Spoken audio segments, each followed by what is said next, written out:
Thanks, Jenny. And we are recording. There we go. Well, welcome everybody. Thank you for joining us for Family Day. This is our special virtual walk in the park program. My name is Liz Crocker, and I was supposed to be joining you from Goldstream Provincial Park, beautiful Goldstream, but you may have heard we've had some winter weather this weekend, and that has prevented me from getting up to Goldstream. It's still snowing a little bit on the highway up there. So instead of joining you from up there, I am here at the museum. Don't worry, we're still going to get our virtual walk-in. I'm at the museum, and so I'd like to acknowledge that the museum is on the territory of the Lekwungen-speaking people, also known as the Songhees and Esquimalt First Nation. I'm always grateful to say how grateful I am to be able to live and work and play in this beautiful territory. And I also wanted to mention that this program will be recorded and that we've had Family Day programs all day long. We had a behind the scenes tour of the Orcas exhibition that's going to be opening soon. And we had a children's program about sketching, and we had a program about recipes, and now this program. And so they'll all be recorded and posted to our YouTube channel. So please check them out later. I also wanted to say that the format here is it's webinar in case you've never done this before. So you're either joining us on Zoom or on Facebook.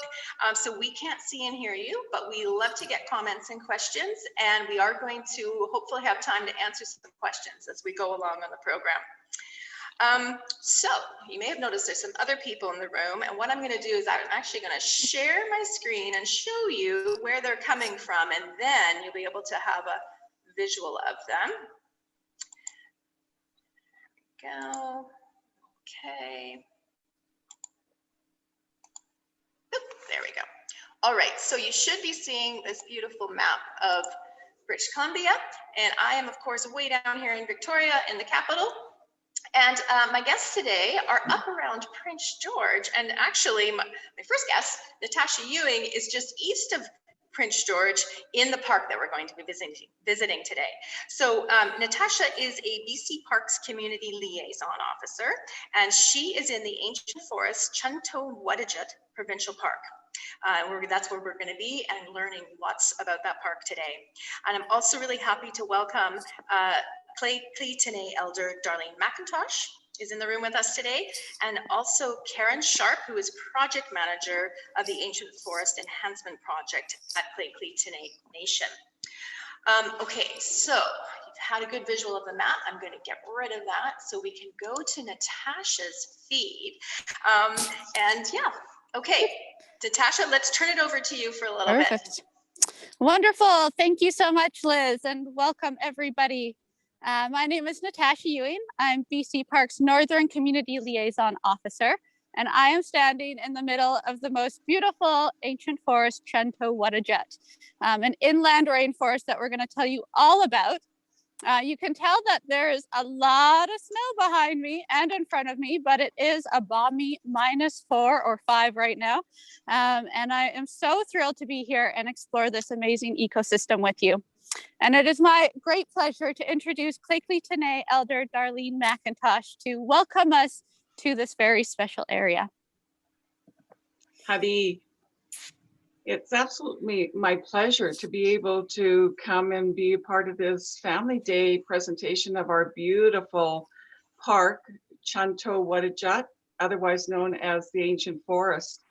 And a big thank you to the Royal BC Museum for taking this on, because it is something that needs to be presented to the whole world. So I am a Lheidli T'enneh Elder, and we do protocol whenever we open something in a good way, which includes the 93 participants that are viewing right now. We open sacred space for us to do our work in, to be present here and now. So the first thing I want you to do is take a nice deep cleansing breath wherever you are. If you're sitting or maybe walking and listening, but take a nice deep cleansing breath, nice deep cleansing breath. Clear out all the old so that you have room for the new. So we start our day in a good way. In Prince George here, it's like about -10. We've just come through some really cold weather. But I know that next week we're going to probably start spring because we can just sense the change in the weather. We, the Lheidli T'enneh Nation, have been on our traditional lands over 9,000 years as supported by lithic evidence. The changes that have taken place over thousands of years supports the enduring strength, courage, and fortitude of our peoples. Our governance through the Batlats brought balance and harmony with our brothers and sisters of other First Nations people.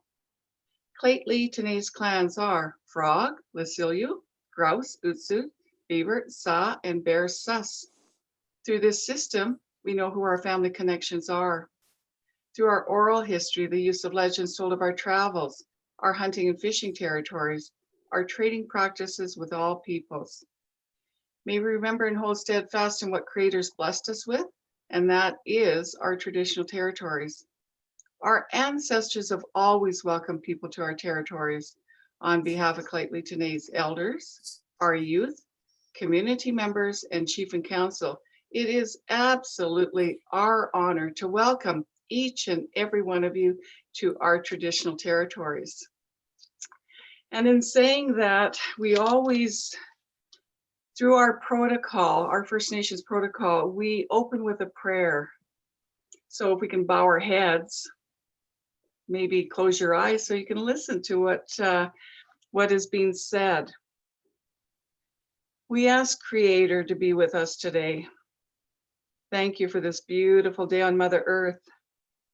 Thank you for the gift of community.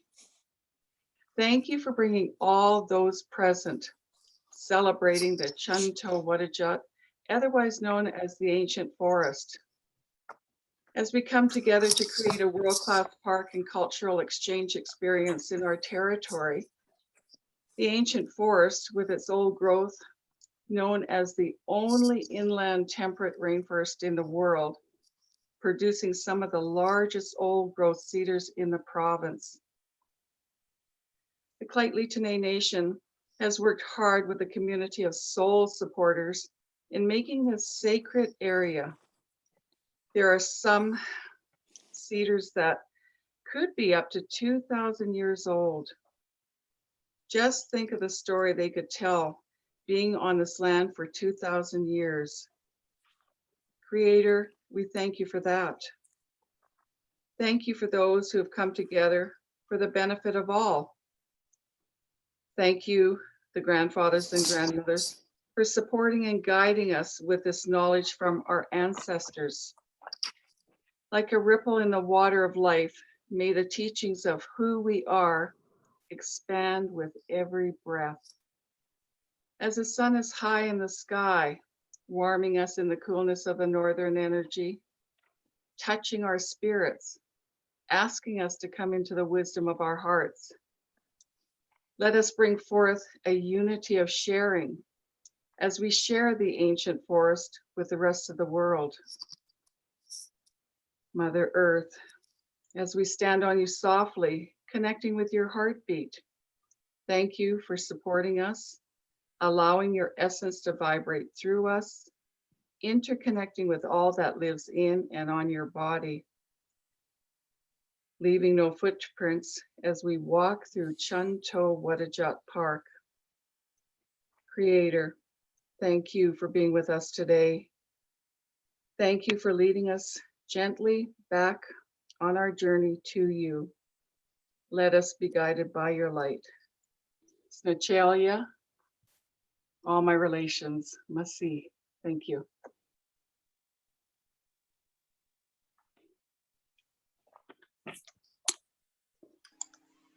Thank you, Donna. Beautiful. Go ahead, Natasha. Thank you so much for that lovely introduction, Darlene. So rainforests exist all over the globe.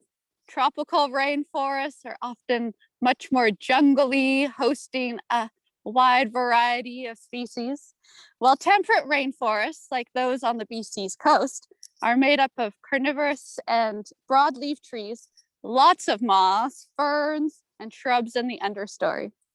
Whether tropical or temperate, heavy rainfall is common in these areas. And if we were able to be in Goldstream Park, we would be able to see some of those species that are typically found along BC's coast. But as you've heard, there is another rainforest that calls BC home. In the interior of BC, nearly 900 kilometers from the coast, is the ancient forest Chun T'oh Whudujut, an inland rainforest that is the only known one in the world. It lies on the upslope side of the Columbia Mountains, which is hundreds of kilometers from the Robson Valley, just east of Prince George, south to Revelstoke. Ooh, Natasha, we're having some issues with your Well, sound. the area does receive some rain throughout the year. Oh, is that better? Yep, it's okay now. Okay. So while this area does receive rain, it's precipitation in the form of snow that keeps this ecosystem hydrated and flourishing. And you can see that there is quite a bit of this white fluffy stuff all around me. It's close to all of the tops of the railings already, but we just had a lovely bit of snow come down this past weekend. And the portion of this rainforest is protected and is known as the ancient forest. It was established in 2016 and is one of BC's newest provincial parks. At one point, this magnificent forest was earmarked to be logged. It was named Block 486. And throughout the early 2000s, scientists explored the forest, documented species, climbed high up into the canopy, and learned about this unique ecosystem. Local clubs, community members from Dome Creek, Penny, McBride, and Prince George all started to get involved. They advocated for the forest protection and started to build these trails. The Lheidli T'enneh, local advocates and researchers highlighted the forest's significance. In 2008, the forest became part of the old growth management areas where trees get protected. It was only a voluntary type protection, but everyone was thrilled. Slowly, more and more visitors started to come. In 2010, a logbook at the beginning of the trailhead documented over 10,000 visitors from around the world. And then 6 years later, it was officially designated as a provincial park. In 2018, we hosted a fabulous celebration. It highlighted the MOU signing between the province and the Lheidli T'enneh to work collaboratively on a government-to-government basis to plan and manage the park. The event was fabulous. Over 800 people attended. Many explored the forest for the first time. Local musicians, artists, dancers performed throughout the forest and started to showcase the magic of the forest in a new light.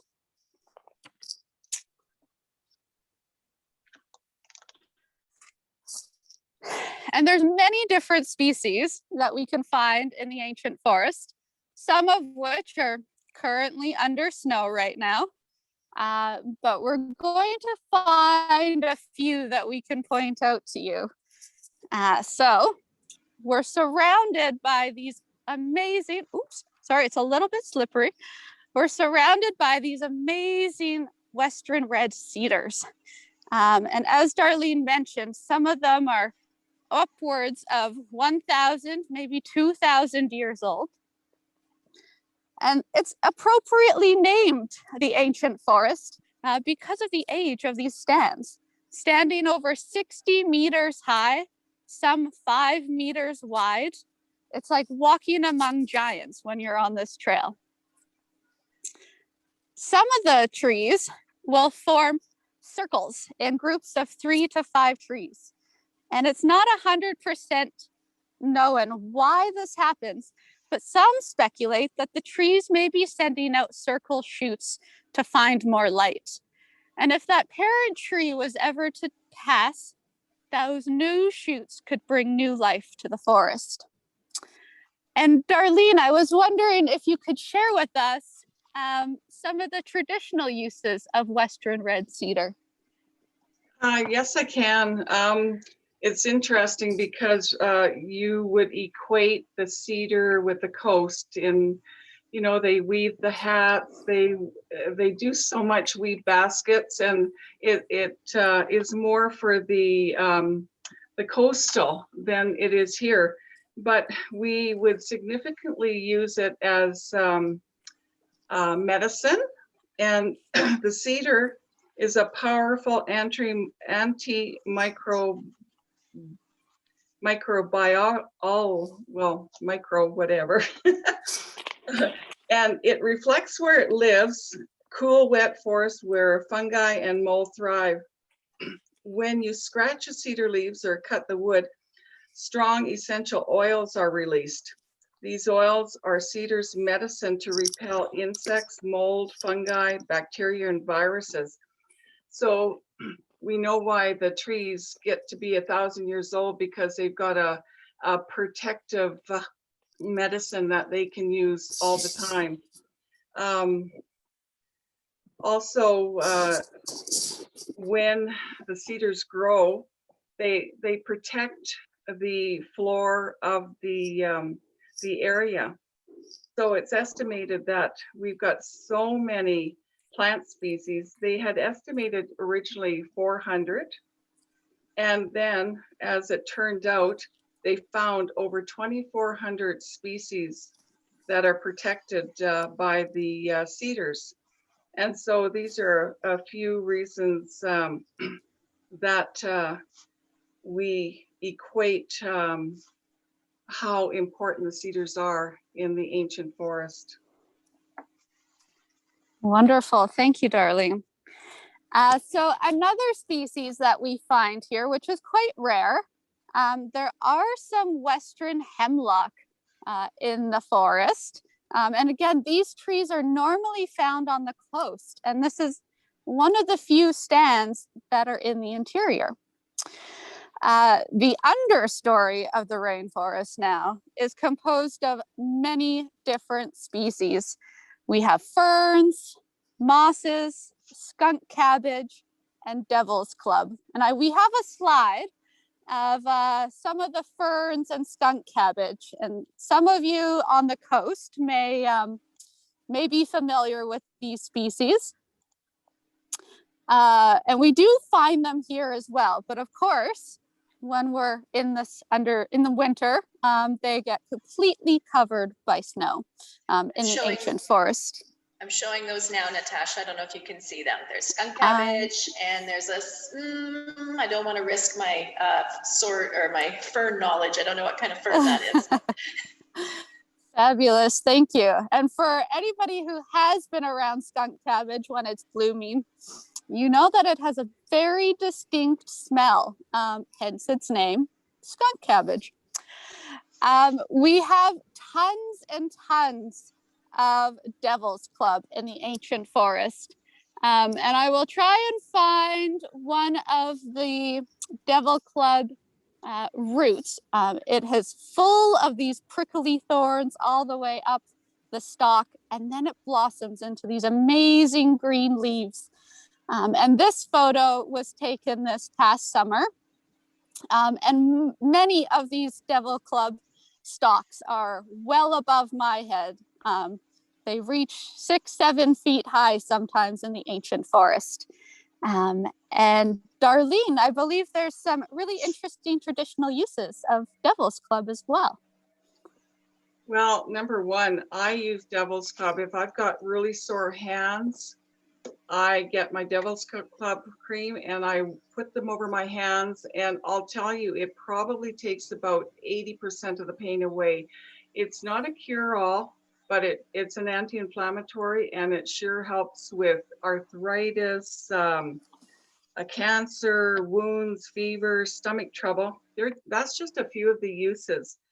And but I know personally that I swear by it. If I have any soreness, I put it on.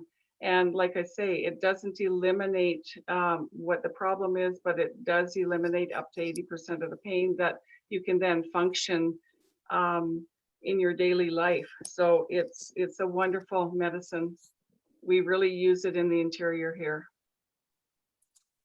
Amazing. That's very neat. I have bought definitely some local salve that has Devil's Club in it.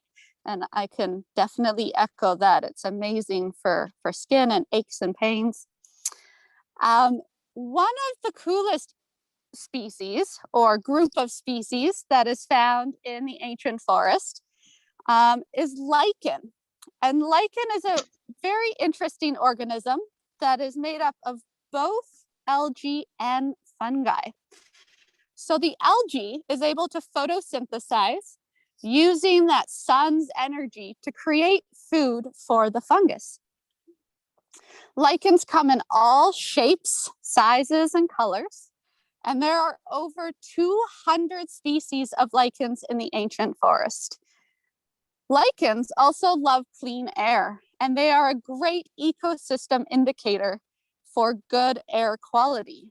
The more lichens, the better the air is in that ecosystem.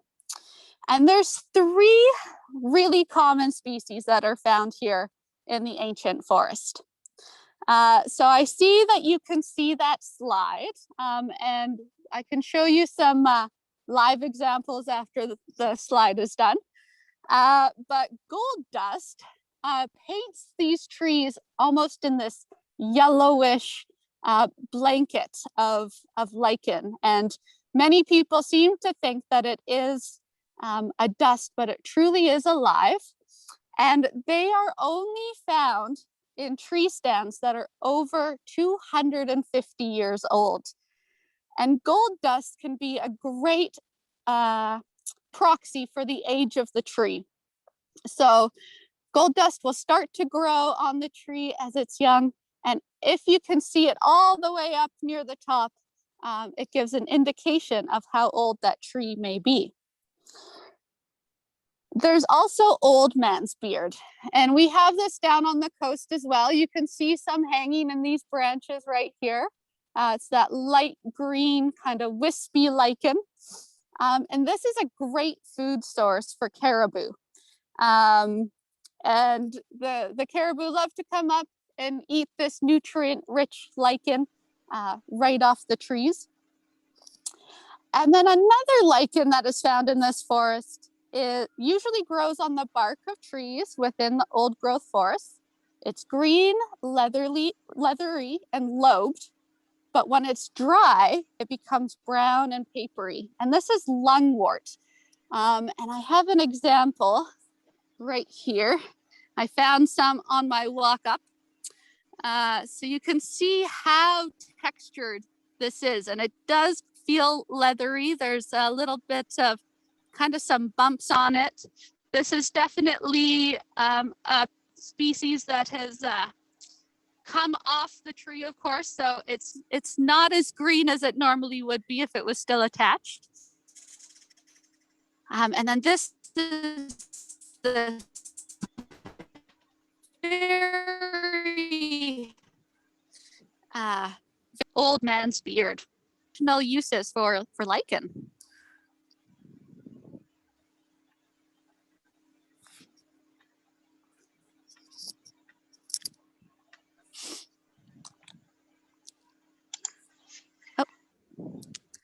We lost, yeah, your sound was a bit bumpy there, Natasha, but. Oh, I'm sorry. That's okay. We heard the end of it. Perfect. Darlene, do you know is there any traditional uses for old man's beard or lungwort lichen? Well, I have to tell you that the lungwort lichen that you just showed, it really represents what the word lungwort means, because it's used in a remedy for coughing up blood. So it's to do with the lungs, right? And of course, there's lots of different traditional uses. Lichen they're used to treat skin disorders, wounds, and digestive issues. That's one of the many things that the lichen do. You can go on and on, but yeah, everything in our beautiful ancient forest has a medicinal purpose, which is wonderful. Amazing. Oh, we have some visitors in the forest. Enjoy your family day. Okay. I will see if I can get a little bit closer and show some of the gold dust lichen. While you're getting closer, I'm going to show that slide one more time. Perfect.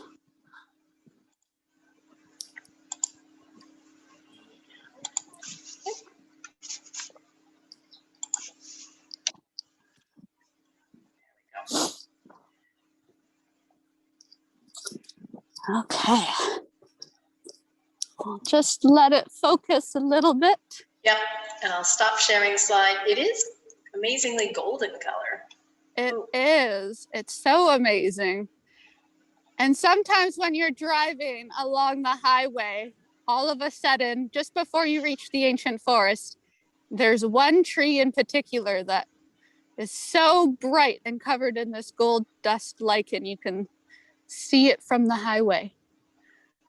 And that is amazing that it grows on, the trees have to be at least 250 years old. That's amazing. Mm-hmm. Beautiful. And then I just passed one of the Devil's Club stalks. So I'll show you these spiky stalks for anybody who hasn't seen those before. Well, we appreciate you out there, Natasha. Be careful, don't fall. Oh, look at that. You can really see those spines. Mm-hmm. Yes, I have tangled with the odd Devil's Club. It's you have to be careful. That you do. Yeah. Okay, so we learned a little bit about some of the food that caribou like to eat, like this old man's beard. But I believe Darlene has another caribou story for us. And we have a slide to show you what woodland caribou look like that are found within the northern region. Actually, it's Karen who's going to tell you about the caribou. Oh, perfect. Thanks, Karen. All right, so this habitat in the ancient forest is a good place for woodland caribou, and you can see some pictures up on your slide right now. They really like the old growth forest because there's a lot of lichens around. And the ancient forest is part of a chain of connective old growth forests in northern BC. And Lheidli is working to try and ensure the connectivity of these old growth forests are sustained and maintained as caribou are facing a lot of pressure from development, habitat change, and encroachment on their territory. So Lheidli is really working to try and make sure that we can keep some of the old growth forests sustained for this population. Amazing. Thank you, Karen. I have not seen a caribou myself since being in the north, but one day I hope to. And Karen, can you share with us some of the very exciting enhancements that are going to be coming to the ancient forest? We've had some very exciting recent news. Yes, so Lheidli T'enneh was very successful this year. We put in a grant for the Community Culture and Recreation Grant, and Lheidli received funding to help provide some improvements to the ancient forest. Some improvements include upgrading the boardwalks where Natasha is walking right now. You can't see it because it's under snow, but widening the path, making it a bit more secure. We're going to be creating a cultural engagement site in the park as well that will allow Lheidli to share their culture with visitors. and expand a small section of trails to a new riparian zone so people can experience the wetlands that are at the base of the hillsides in the ancient forest. So we'll be working on that for the next couple of years. And then the final project will be the development of a cultural center or interpretive center that will be in the parking lot of the current ancient forest right now. Amazing. I'm so looking forward to those park enhancements, and hopefully we get to do many more special tours and explorations of the forest with visitors. Well, I can't wait to get up there in person. Remind me and all of us, Natasha, how far is the drive from Prince George? It's about an hour and a half east on Highway 16. That's not bad. It sits almost in the middle between Prince George and the community of McBride. Okay. Yes. So you're going to Prince George anyway.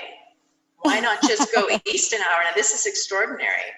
And I'm just, we're at 1:30. So I'm going to ask if folks have some questions that you want to ask or ask of our guests.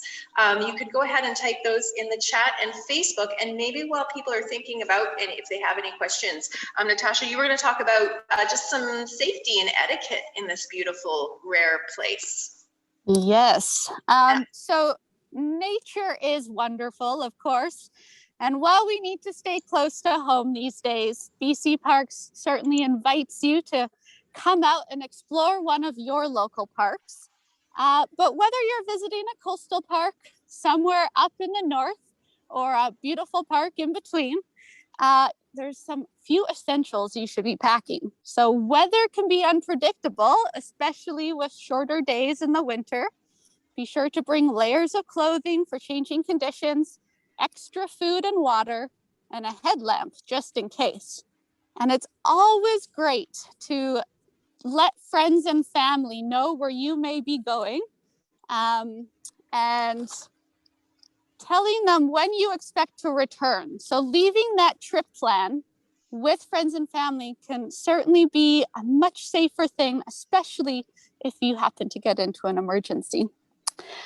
And we need each of you to be responsible recreators. We're so lucky as British Columbians to have access to these amazing wild spaces, but we need each of you to help keep them intact for future generations. So if you're bringing pets to parks, please keep them on a leash and clean up after them. Dispose of all waste properly, and of course that common phrase of pack out what you pack in. And then in amazing forests like this, the trees know that you are there. They don't need you to hug them or step on their roots. The best thing that you can do, and all the other species, is stop, listen, breathe, and embrace the magic of the area that you are in. And trees, we have a very special bond with trees. We're very intimately connected as we breathe together. The trees take in the carbon dioxide that we breathe out and give us oxygen. So it's very important to just stay on the path and make sure that those trees are safe from our footing and can be right where they need to be. And when visiting a park, remember to leave nothing and take nothing but glorious memories. Nature makes nature awesome. So please don't remove anything. All of the rocks, leaves, sticks, and plants contribute to the ecosystem in many different ways. Thank you, Natasha. That's always a good reminder. Sometimes parks can get overloved by visitors, for sure. And this is such a special, special place. Oh, we don't want anything bad to happen to it. So we do have a couple of questions here. And again, thank you so much. Karen Sharp is in the room and she is actively answering questions in the Q&A and the chat. Thanks so much, Karen. But I see, oh, and Karen just answered, but somebody asked how large the park is. And Karen's put in there, it's 11,900 hectares. Holy smokes. That's pretty big. And I'm going to mention too that my colleague Jenny has been putting some links in the chat There's some more information on the park. If you're interested, you can go to those links. Thank you, Jetty, for that. Let me just see. Oh, I know. There was a question from Chris. Right, because we were going to use saying, can you comment a bit more on the difference between the coastal rainforest and the inland rainforest? Because I was going to be in Goldstream looking at the coastal rainforest. Excuse me. But Natasha, you could go ahead and comment on that if you want. But my understanding is they're the exact same species, right? They're just growing in a different place. Yes, many of the species are similar, like the western red cedar, ferns, skunk cabbage, as we've discussed. And the main difference is really that the inland rainforest needs this annual snowpack. So that snowpack eventually gets into the groundwater to keep it really hydrated. So we don't get nearly as much rain in the ancient forest as Goldstream would get. Yet we have these remarkable species. And I actually came from Victoria 3 years ago. And this was the first park I came to in March. And it was this funny feeling of feeling like I was back home and so connected with the trees. But I knew that I was so far inland and I was in 3 or 4 feet of snow. And so it was a very interesting feeling to me, having just moved to northern BC and feeling so at home. Yeah, it must have. Just seeing all those cedars and hemlocks up there. Oh, it's incredible. There's a question here about asking if there's campsites in the park. Is it that kind of park? Is there camping? And what kind of fish in the creeks? And maybe that implies, can you fish there as well? Oh, good question. Well, for the first part of that, no, we do not have camping in the ancient forest. It is just a day use park. But there is several other campgrounds nearby. So the closest provincial park would be Purden, which is about halfway between Prince George and the ancient forest. So it makes a very convenient spot to set up base camp and do some day trips. And then one of the little communities nearby the ancient forest does offer some camping just off the highway there, but nothing directly in the forest. And for fish species, we do have a couple creeks that come through the forest. But I don't know, Karen, is there many fish in these creeks? I don't actually know. Can you hear me? So the creeks themselves, not really. They're very fast flowing and very shallow. They tend to be sustained by snow melt off. So it's mostly the lower reaches in the base of the foothills of the park that have the fish in it. Very cool. Thank you. We have time, I think, for about one more question. I see one here from Stephanie, and she's, it's just disappeared there. I think, Karen, were you on that? It's an interesting question. Can you see it there, Karen? Yes. So I think it's the one the first question, which was whether the ancient forest was connected to the coast. Yes. There doesn't seem to be any evidence of that geologically in the past or archaeologically or anything like that. It looks like mostly the plants were brought into the region either naturally or possibly even through human action, and they managed to take root in this particular environment. So yeah, it's really a unique forest. Yeah, thank you for that, Karen. Natasha, I'm going to ask you to flip your camera around so we can see your face now. Thank you for showing us. Yeah. Taking us on that virtual walk, and the internet connection was not bad at all. Thank you. Perfect. I can't see you. There you are. Before I pass it on to my guests to say their own goodbyes, because they're really the ones out there in this area, I just want to mention that we have a new pocket gallery up at the Royal BC Museum. So for the folks who can actually get to the museum here in Victoria, the pocket gallery It's a small free exhibition just next to the lobby. And this one is actually related to this program. It's an exhibition that we did with BC Parks, and it's all about, it's called Collaborating for Conservation. And it's about BC Parks iNaturalist project, which Natasha knows all about. And there's some beautiful wildlife photography. So I really encourage you to come out and have a look at that if you can. And Jenny's just put a link in there with some information about it. So I wanted to mention that. And yeah, just thank you so much, Natasha, for being out there in the cold, even though I know you're used to it now. You've been there 3 years, but thank you so much. At Ancient Forest, Chun T'oh Whudujut Provincial Park. Thank you, Karen, for your knowledge and for really handling some of those comments and questions in the chat and the Q&A, and especially to Darlene McIntosh. Thank you so much, Darlene, for being here and doing the welcome and sharing some of your knowledge with us. And thank you, everybody that could join us on your family day. Thanks for sharing part of your family day with us.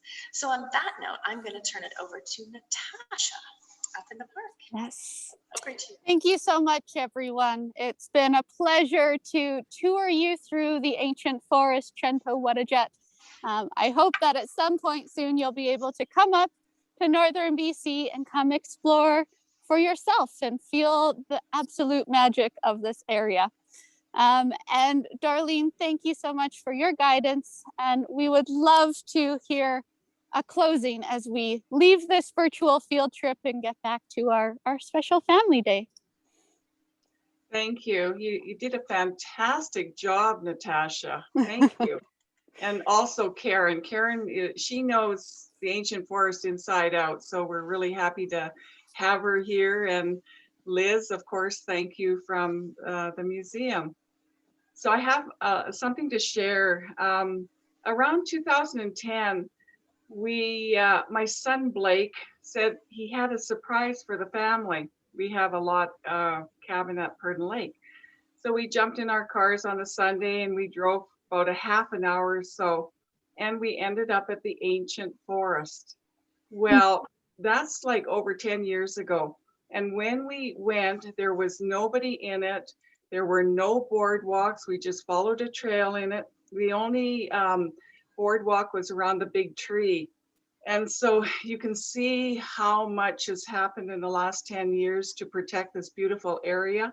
And we give thanks to, of course, Lheidli and UMBC and Caledonia Ramblers that have actually put in the boardwalk and are just fantastic people, fantastic. Like, we're so lucky to be collaborating with people who support this beautiful, beautiful area.